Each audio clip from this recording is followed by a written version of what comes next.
Hello, welcome to Frank's School. I'm reporting on the developments in Werdz, the seventh, maybe I should just change it. It's the eighth day, but anyway, because I wasn't counting first. Anyway, this is Werdz with no plus. Once again, the women did not show up. They chose not to come. And normally I would have two classes. I only had the men. And I think I maybe just don't have enough charisma.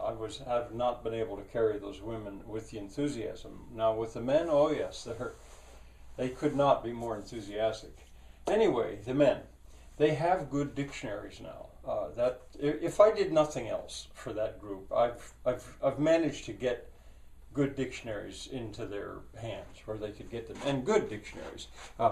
Mine by choice is the ninth new collegiate edition of Merriam-Webster. Mine is the ninth, theirs is the 11th. It's new. And, one of them was saying, I was saying, well, if you've got time, and they obviously do, read the explanatory notes.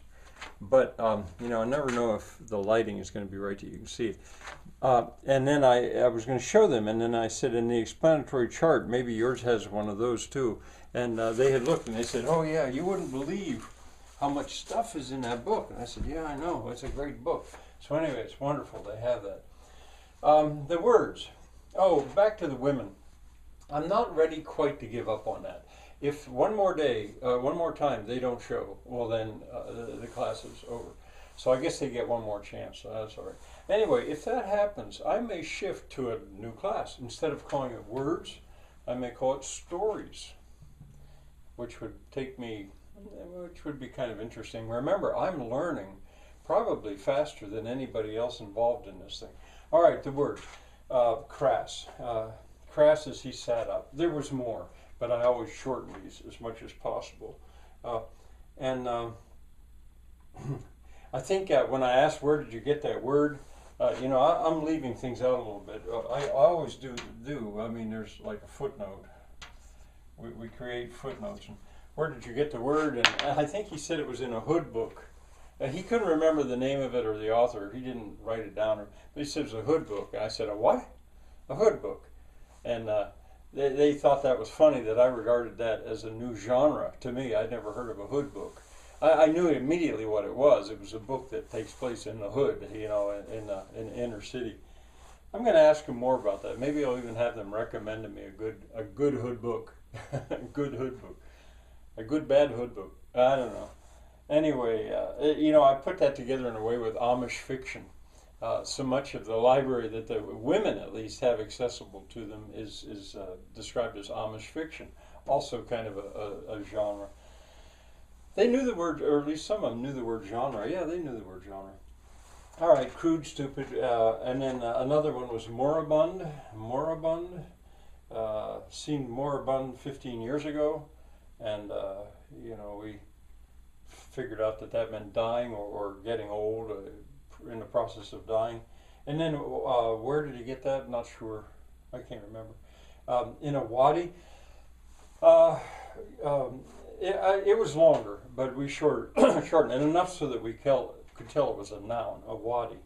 Well, what's that? It's a gully, and I added in the Middle East. Now, since I had given them a sheet and a short explanation about, I don't use the word yet, etymology, the history of words, where they came from, I've started to introduce them a little bit.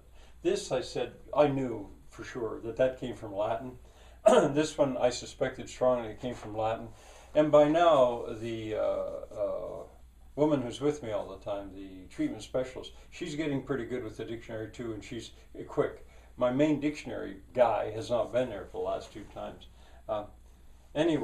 More that I gave him a hint. I said it's in like mortuary or mortal, and it has a certain meaning, and they guessed death, and I said, yeah, it almost certainly comes from Latin. I'd about guarantee it. And so we're adding that. And then with this one, wadi, I said, now that one, I suspect, since it's a name of a particular thing in a particular area, I suspect that word may not come from Latin. That may come from, like, I don't know, Israeli or Hebrew or whatever. Turns out it was Arabic. All right, now, We practice with the words. They still don't quite catch on to the idea of putting a simile in a sentence or an allusion, but we can do that. And I also showed them that little book on sentence diagramming. I left 2 copies there, actually. One for,